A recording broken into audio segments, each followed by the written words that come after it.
Thanks, Pastor. I'll keep this fairly brief. I think Pastor Kevin and Rob have covered most of it.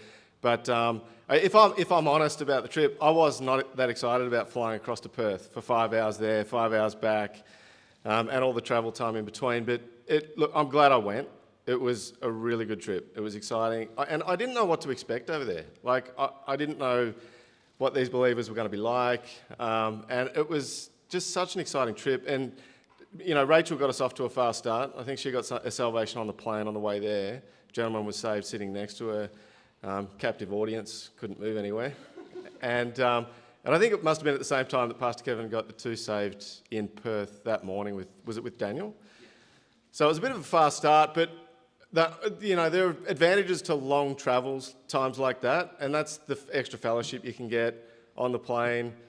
Good Bible reading time as well, flying there and back as well. The bus trip, the 3.5 hour travel to Bridgetown from Perth when we got there, great time of fellowship. I think Pastor Kevin and Craig spoke to each other just the whole way down and probably the whole way back. I had some great time of fellowship with the guys from Sydney.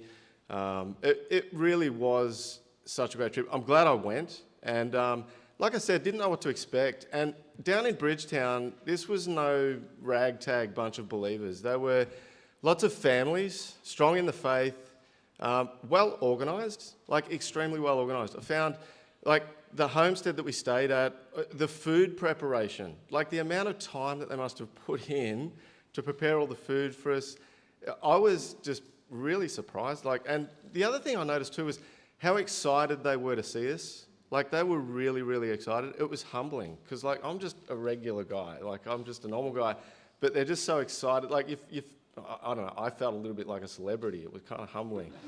The time in soul winning was really good. I think from memory, I went out with Craig in the morning. And, yeah, like everyone said, there's a lot of witches and New Age sort of philosophy there. In fact, one of the houses had a broom attached to the wall. And I've gone to Craig and gone, what's that? And he's like, yeah, this is a witch's house. And I'm like, are you serious? So yeah, that was in the older part of Bridgetown where we went out in the morning. And in the afternoon, we tried a different area where it was like a new estate. People were far more receptive in that particular area. I went out with Martin. I think we had 2 salvations, Martin and I, out there. So it was more receptive. But then when we went back to Perth the next day, Perth was super receptive. At least Daniel, I can't remember his surname, Brother Daniel Earl. He chose the areas we were going to go, and he tried to pick out sort of the demographics of areas that would probably be more receptive, and he must have done a good job, because I think we had like 17 salvations in Perth, whereas Bridgetown, I think there was 4 in Bridgetown.